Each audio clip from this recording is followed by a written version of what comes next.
மாற்றம் செய்யக்கூடிய இந்த விஸ்வாவாசு சித்திரை புத்தாண்டு வருடத்துல எந்த மாதிரியான பலன்கள் ஒவ்வொரு ராசிக்கும் தனித்தனியாக இருக்க போகுது அப்படின்ற பலன்களை டாக்டர் லெத்தி அவர்களின் உதவியோடு இந்த ராசி பலன் நிகழ்ச்சியில பார்க்க போறோம்.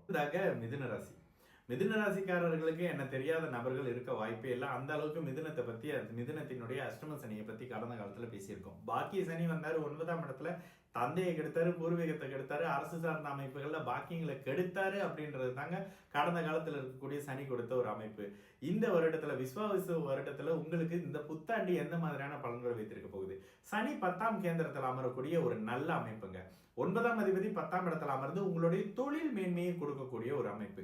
அதே மாதிரி 9ஆம் இடத்துல இருக்கக்கூடிய ராகுவை ராசியில் இருக்கக்கூடிய குரு வலுத்து பார்ப்பதுன்னு சொல்லி 1, 5, 9 ராசி பாவகம் அனைத்தும் வலுவாக இருக்கக்கூடிய திருமணம், குழந்தை, பெண்கள், காதல் சார்ந்த அமைப்புகள்ல நல்ல தன்மையும் மிகப்பெரிய மேன்மையும் புத்துணர்ச்சியும், தொழில் சார்ந்த அமைப்புகள்ல மிகப்பெரிய ஒரு முன்னேற்றம் அப்படின்னு சொல்லிட்டு கடந்த ஒரு 5 வருடங்களுக்காக இல்லாத ஒரு அமைப்பு இந்த வருடம் மே மாதத்திலிருந்து தொடங்கக்கூடிய ஒரு தன்மைன்னு சொல்லிடலாம். என்னங்க மார்ச்ல ராசி பலன் பார்த்துக்கிட்டு இருக்கோம், மே மாசத்துல இருந்து நல்லதுன்னா உங்களுடைய ராசிநாதன் பலவீனமாகி அவர் நீச்சமாகி வக்கரமாகி நீச்ச பங்கமாகி ராசியில வேற செவ்வாய் இருக்கிறதுன்றது முதல் ஒரு 2 மாசம், அதாவது ஏப்ரல் மே மாதத்துல அப்படி ஒரு நல்ல தன்மை இல்லைன்றதுதான் மிதுன ராசிக்காரங்களுக்கு அப்படியே கண்கூடாக பார்க்கக்கூடிய ஒரு அமைப்பு. அப்ப என்ன இருக்கும்?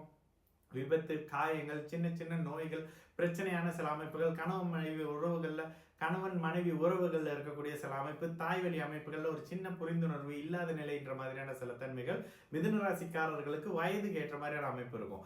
இதே மாணவர்கள் அமைப்புகள்ல இருக்கிறவங்களுக்கு இந்த இடத்துல எந்த கோர்ஸ் தேர்வு பண்ணி படிக்கிறது அப்படின்றதுல ஒரு குழப்பம், ஒரு 6 மாசத்தை வீணடிச்சேன், ஒரு 2 வருஷத்தை வீணடிச்சேன்ற மாதிரியான சில அமைப்புகளை கடந்த காலத்துல செய்துட்டு இருந்த மிதுன ராசிக்காரர்களுக்கு இந்த விஸ்வாவசு புத்தாண்டு உங்களுக்கு மிகப்பெரிய மேன்மையையும் நன்மையும் வச்சிருக்க போது. முதல்ல சரியான முடிவுகளை எடுக்க போறீங்க. ராசியில குரு வந்து அமர்றாரு, மனம் தெளிவாக இருக்கக்கூடிய தன்மை, நீங்கள் இருக்கக்கூடிய துறைகள்ல மிகப்பெரிய மேன்மை இருக்கக்கூடிய அமைப்பு, கணக்கு வழக்கு அக்கவுண்ட்ஸ் மாதிரியான அமைப்பு, வானியல் சார்ந்த துறையில, சோசியல் மீடியா மாதிரியான அமைப்புகள்ல இருக்கிறீங்க, ஜோதிடம் மாதிரியான கணித துறைகள்ல இருக்கிறீங்க, நீங்களே வந்து வானியல் சாஸ்திரம் ஐடி சம்பந்தப்படுற அமைப்புகள்ல இருக்கிறீங்க, பேச்சு சம்பந்தப்பட்ட துறை, அறிவு சார்ந்த துறையில இருக்கிறவங்களுக்கு இந்த வருடம் மிகப்பெரிய மேன்மை இருக்கும். 7ஆம் அதிபதி 7ஆம் பாவகத்தை வலுத்து பார்க்கறதுனால திருமணம், நண்பர்கள் சார்ந்த அமைப்புகள் ஒரு கூட்டு முயற்சி பண்ற, அந்த கூட்டு முயற்சி நண்பர்களோட சேர்ந்து பண்ற, அஷ்டம சனி முடிஞ்சதுக்கு அப்புறம் ஒரு முயற்சி பண்ற, அந்த முயற்சி உங்களுக்கு கை கொடுக்கக்கூடிய அமைப்பு அப்படின்ற மாதிரியான விஷயங்கள் வரும்.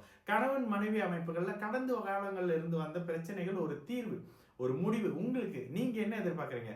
பிரிஞ்சு போயிட்டு ஒரு மாதிரி முடிச்சு வச்சிடலாங்க, இல்லைங்க திரும்ப சேர்ந்து வாழலாங்க அப்படின்ற மாதிரியான நீங்க என்னத்தை எதிர்பார்க்குறீங்களோ அந்த எதிர்பார்ப்புக்கு ஏற்ற மாதிரியான தீர்வுகள் கிடைக்கக்கூடிய தன்மை.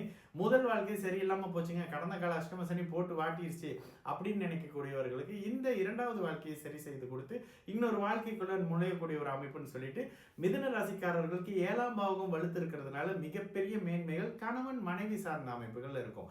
5ஆம் இடத்தை குரு வலுத்து பார்க்குறாருங்க. குழந்தை எதிர்பார்த்து காத்துட்டு இருந்தவங்களுக்கு நிச்சயமாக இந்த ஆண்டுல குழந்தை சார்ந்த அமைப்புகள்ல நல்ல விஷயமும் குழந்தைகளுக்காக நற்செலவுகளும் இருக்கக்கூடிய ஒரு இடம் அப்படின்னு சொல்லலாம். அதாவது 5ஆம் பாவகம் எப்பொழுது வலுத்தாலுமே குழந்தைகளை பற்றியான எண்ணங்களும் உங்களுடைய நல்ல எண்ணங்களால நல்லதை அனுபவிக்கக்கூடிய தன்மைகளும், இவர் இங்கதாங்க இருக்காரு அப்படின்ற மாதிரியான அந்தஸ்து பதவி உயரக்கூடிய அமைப்புகள் அப்படின்னு சொல்லிட்டு கடந்த 5 காலங்கள்ல அப்படியே கொண்டு முடிச்சு இப்படி மூட்டையில கட்டி போட்டுட்டு வந்த மிதுன ராசிக்காரங்க விழிச்சு எழுந்து அடுத்து ஒரு 5-6 வருடத்துக்கு எந்த விதமான தங்கு தடையும் இல்லாம நல்ல அமைப்புகள்ல இருக்க போறீங்க. வயதுக்கு ஏற்ற மாதிரி வயதானவர்களுக்கு குழந்தையை பற்றியான கவலைகளும், குறிப்பாக கணவன்மார்களை பற்றி இருந்து வந்த கவலைகளும் கொஞ்சம் கொஞ்சமா தீரக்கூடிய அமைப்பு.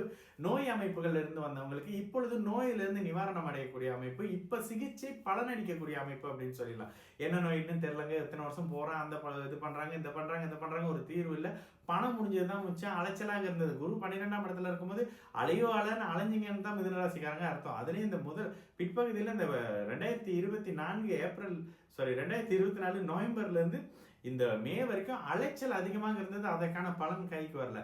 இந்த தன்மைகள் அனைத்தும் இந்த 2025 குறிப்பாக இந்த விஸ்வாவசு வருடத்துல வரக்கூடிய கிரக பயிற்சிகளால மிகப்பெரிய மேன்மைகள் நிச்சயமாக மிதுன ராசிக்காரர்களுக்கு இருக்க போகுது. தொழில் மேன்மைகள் இருக்க போகுது. சனி 10ஆம் கேந்திரத்துல இருந்து 9ஆம் இடத்தை குரு வலுத்து பார்க்கறதால ஒரு மாதிரியான ஜாதகம் வலிமை பெறுதுங்க. எங்கெல்லாம் அவமானப்பட்டீங்களோ, எங்கெல்லாம் அசிங்கப்பட்டீங்களோ அங்கெல்லாம் நிமிர்ந்து நின்று பேரும் புகழும் அந்தஸ்தும் கௌரவம் உயரக்கூடிய தன்மை, வீடு வாகனம் அந்தஸ்து மாதிரியான அமைப்புகள்ல நல்ல ஒரு பேர் கிடைக்கக்கூடிய அமைப்பு, தங்கம் பொன் பொருள் சேரக்கூடிய அமைப்பு. தங்கம் எத்தனை ஆயிரம் வெள்ளி ஏறினா என்னங்க, உங்களால இந்த வருஷம் அதை வாங்க முடியும். உங்களுடைய ராசிக்கான அந்த தகுதி வந்துருச்சு அப்படின்னு சொல்லலாம். வருமானம் வரும், பொருளாதார அமைப்புகள் நல்லா இருக்கும், வேலை வாய்ப்புகள் நல்லா இருக்கும். வெளிநாட்டுக்கு 2026ல போயிட்டு வர்றதுக்கான அச்சாரங்கள் இந்த வருடத்துல ஒரு மாதிரி கிடைக்கக்கூடிய அமைப்புன்னு சொல்லிட்டு, அவர் ஒரு வயதுக்கு தகுதிக்கு பிறந்த இடத்துக்கு ஏற்ற மாதிரியான உங்களுக்கு என்ன கிடைக்கணுமோ அது இந்த வருடத்துல நிச்சயமா கிடைச்சே ஆகணும் அப்படின்றதுதான் மிதுன ராசிக்காரர்களுக்கு டாக்டர் லத்தி வழங்கும் விஸ்வாவசு வருட புத்தாண்டு கிடைச்சே ஆகுங்க.